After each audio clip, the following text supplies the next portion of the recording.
Corona का कहर तो जैसे थमने का नाम ही नहीं ले रहा है। आए दिन कोरोना से संक्रमित लोगों के लाखों मामले सामने आ रहे हैं। आखिर ऐसी क्या वजह रही होगी? जहां एक तरफ चीजें सामान्य हो रही थी, वहीं दूसरी तरफ ऐसा क्या हुआ कि कोरोना का संक्रमण इतनी तेजी से फैलने लगा?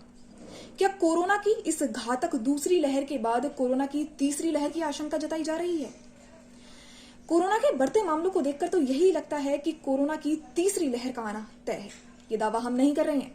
ये दावा किया है भारत सरकार के प्रमुख वैज्ञानिक सलाहकार के विजय राघवन ने, जो कि हम आपको बताएंगे हमारी आज की इस वीडियो में। नमस्कार, आप देख रहे हैं स्पार्क न्यूज और मैं हूं आपके साथ निधि।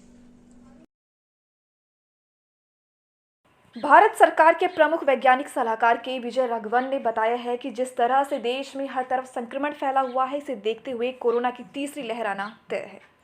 स्वास्थ्य मंत्रालय की प्रेस कॉन्फ्रेंस के दौरान उन्होंने कहा, हमें ये नहीं पता है कि तीसरी लहर कब आएगी, लेकिन हमें कोविड-19 के प्रोटोकॉल को जारी रखते हुए इसके लिए तैयार रहना चाहिए। आगे उन्होंने ये भी बताया कि नए म्यूटेंट से निपटने के लिए वैक्सीन को अपडेट करना बहुत ज़रूरी था। वो ये भी कहते हैं कि हमें कोविड के प्रोटोकॉल का पालन करते हुए वैक्सीन लगवाना चाहिए। हम वैज्ञानिक इस वायरस को मैप करने के लिए काम कर रहे हैं ताकि हमें इसमें होने वाले बदलाव का अंदाज़ा रहे और हम इससे निपटने के लिए पूरी तरह तैयार रहे। के विजय राघवन कोरोना के बढ़ते संक्रमण को देखते हुए ये मानते हैं कि वायरस ने जब म्यूटेंट करना शुरू किया तब लोगों ने इसके संक्रमण को रोकने के लिए सावधानी नहीं बरती, जिस वजह से कोरोना की तीसरी लहर आना तय है। गृह मंत्रालय की ओर से भी एक चेतावनी जारी की गई कि बेंगलुरु, चेन्नई, कोझिकोड, इरनाकुलम, थिसुर, मल्लापुर, गुरुग्राम और पटना में बीते 2 हफ्तों में संक्रमण के मामले रफ्तार पकड़ रहे हैं।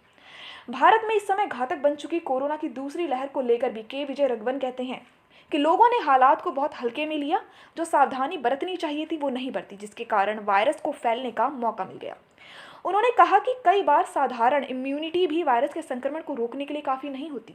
जब तक लोग नई इम्यूनिटी तक पहुंचते हैं तब तक कई लोगों में नए म्यूटेंट का संक्रमण फैल चुका होता है। पहली लहर के मुकाबले दूसरी लहर छोटी होती है और दूसरी लहर आने की आशंका थी, लेकिन कई छोटी मोटी चीज़ों ने मिलकर इसे बड़ा बना दिया। आखिर में बस यही कहना चाहेंगे, जो हालात इस वक्त हमारे देश के हैं, इसे देखते हुए सावधानी बरतना बहुत ज़रूरी है। कई राज्यों में कर्फ्यू, संपूर्ण लॉकडाउन लगा दिया गया है। ऐसे में ज़रूरत है कि हम जब बहुत ज़रूरी हो तभी घर से बाहर निकले, क्योंकि शायद अब बस एक यही चीज़ आपको वायरस के संक्रमण से बचा सकती है। Bureau report, spark news.